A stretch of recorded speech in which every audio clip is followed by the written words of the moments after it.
and adding to her credentials, she's won 4 of 12 lifetime, $500,000, and that includes a win in the Acorn last year. Well, John Ward said that she really did have excuses in her last 2 races. There's a look at Jack and Debbie Oxley. This is one of the longest-standing partnerships in racing. Over 20 years, John Ward has trained for the Oxleys, and certainly they've had great success. Naturally, with the Monarchos' Derby last year is one of the highlights. But there's a look at Forest Secrets, and Pat Day is aboard her. He came back after her last race and told John that he ought to fire the jockey because it was really his fault she got beat in the race before that.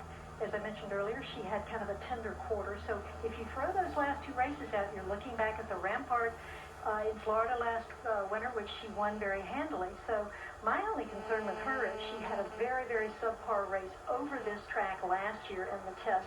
I wouldn't think that if she didn't like the racetrack that John Ward would have her back in here, but that's a concern. She ran poorly in her only outing at Saratoga.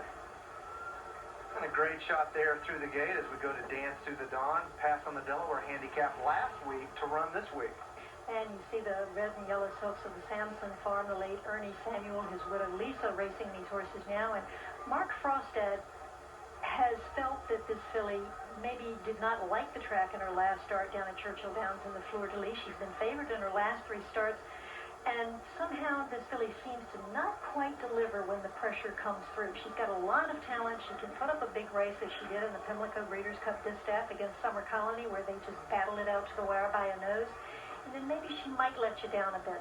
But the public has a lot of confidence in her, and certainly Jerry Bailey rode her last time and learned a lot about it. And Jerry Bailey himself has a 3 graded stakes win streak coming into this race, trying to make it 4 for 4 so far at Saratoga.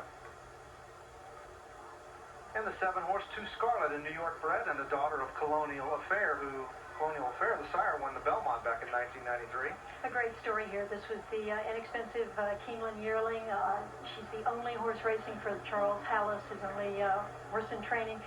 Christina Dux has got a very small stable of horses. She was assistant to the late Angel Pennant for many years. She's a hard worker, and it's very exciting to see her come up with this nice filly. She showed speed in a lot of her races, but she was a little further off the pace when she ran in the Ogden Phipps last time and wound up a very good 4th. All right, with the call, let's go to Tom Durkin. They're in the gate. Ready for the start of the go for 1. And the Raffo stumbling badly there at the start was Miss Linda, but she recovered remarkably quickly. In between horses, Forest Secrets, and on the outsides with Ability. 2 Scarlet up close early.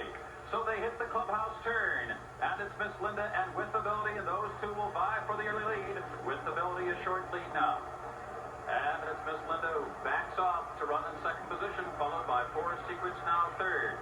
2 Scarlet in the clear, running in 4th, followed by Dance Through the Dawn, who's settling back about 6 or 7 lengths from front running With Ability.